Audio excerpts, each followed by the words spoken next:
Assalamualaikum warahmatullahi wabarakatuh. Hamdan wa syukran lillah, amma ba'du.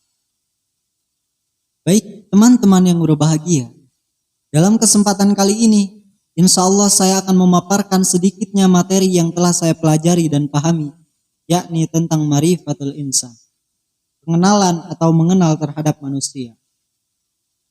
Sebelum kita membahas lebih jauh, mengapa kita harus membahas ataupun memahami ma'rifatul insan ini? Karena dalam sebuah hadis dikatakan, man arafa nafsah faqad arafa rabbah. Ketika seseorang mampu memahami dirinya sebagai manusia yang diciptakan, maka ia akan mengenali siapa yang menciptakannya, yakni Allah Subhanahu wa taala. Allah Subhanahu wa taala berfirman dalam Quran surat Al-Insan ayat pertama, A'udzu billahi minasyaitonir rajim. Bismillahirrahmanirrahim. Hal ata 'alal insani hinum minad dahr lam yakun syai'an mazkura. Al-ayah sadaqallahul adzim. Dipaparkan kembali oleh Nabi sallallahu alaihi wasallam dalam hadis arba'in, di mana di dalam hadis tersebut dijelaskan ada 4 tahap ataupun proses penciptaan manusia. Ketika sperma dan sel telur dari orang tua kita menyatu, Allah menjadikan di dalam rahim ibu kita ini segumpal darah. Kemudian selama 40 hari Allah jadikan menjadi segumpal daging. Dalamnya waktu yang sama Allah jadikan pula tulang belulang, urat-urat dan lain sebagainya. Kemudian Allah mengutus malaikat kepadanya. Allah tiupkan ruh kepadanya dan mencatat 4 ketentuan mengenai dirinya. Yang pertama rizki, yang kedua usia ataupun kematian, yang ketiga jodoh. Kemudian setelah itu, dalam materi ma'rifatul insan ini, kita pula harus memahami bahwa manusia ini diciptakan dari 2 unsur. Pertama unsur tanah, dan yang kedua adalah unsur ruh, ya, tanah atau jasad, dan yang kedua ruh. Di mana dikatakan manusia ketika ada jasadnya dan ada ruhnya. Misalkan ketika ada jasad tapi tidak ada ruh, maka itu tidak dikatakan manusia.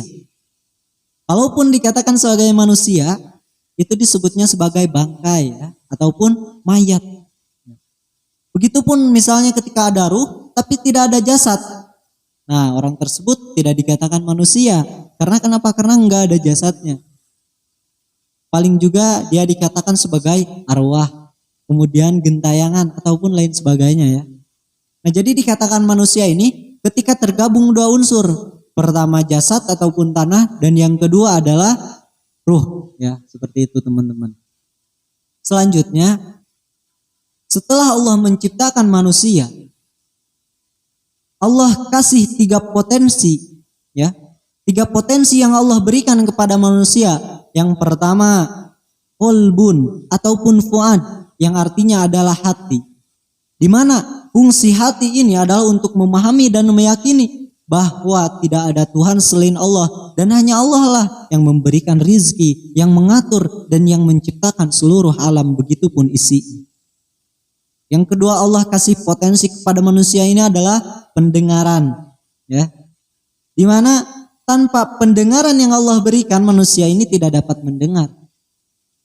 Begitu banyak orang-orang yang mempunyai telinga tapi mereka tidak dapat mendengar.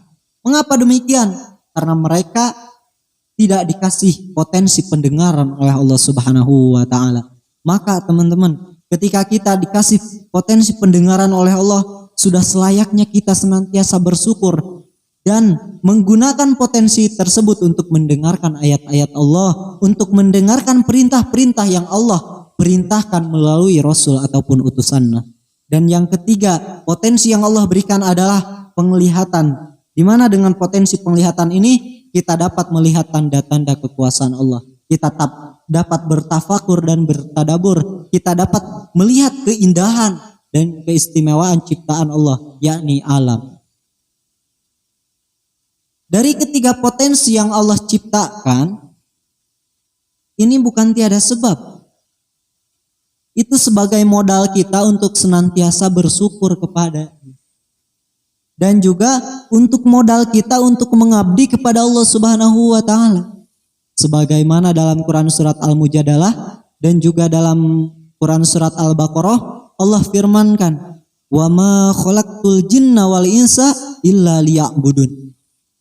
Tidaklah semata-mata kami menciptakan jin dan manusia, kata Allah, melainkan hanya untuk mengabdi kepadanya.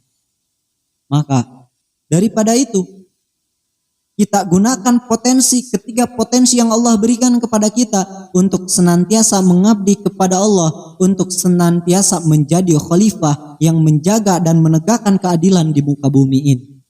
Itulah ta'rif dan juga proses penciptaan manusia. Selain itu, Allah pun memberikan sifatan kepada manusia yang diciptakannya, di mana sifat yang Allah berikan kepada manusia ini terbagi dua. Pertama ada fujur dan yang kedua ada takwa. Allah firmankan dalam salah satu ayat dalam Al-Quran, ya. Allah berfirman, "A'udzubillahi minasyaitonirrajim. Bismillahirrahmanirrahim.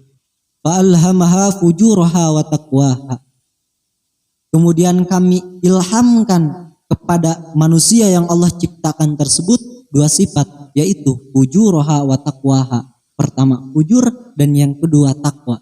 Di mana ketika seseorang cenderung kepada kefujuran, hidupnya akan senantiasa dalam kegelisahan dan ujung-ujungnya akan mendapatkan kebinasaan. Begitupun sebaliknya, ketika seseorang senantiasa cenderung ke dalam takwa, maka ia akan menjadi orang-orang yang selamat. Ia akan diberikan balasan yang senantiasa memberikan dia kebahagiaan, baik itu di dunia wal akhirah. Teman-teman yang berbahagia, dalam kesempatan kali ini mungkin sekian dan demikian materi Ma'rifatul Insan yang dapat saya paparkan. Mudah-mudahan ada manfaatnya khususnya bagi diri saya, umumnya bagi semua yang mendengarkan. Sekian dan demikian. Hudma sofa wada maqadar. Billahi fisabil haq. Wassalamualaikum warahmatullahi wabarakatuh.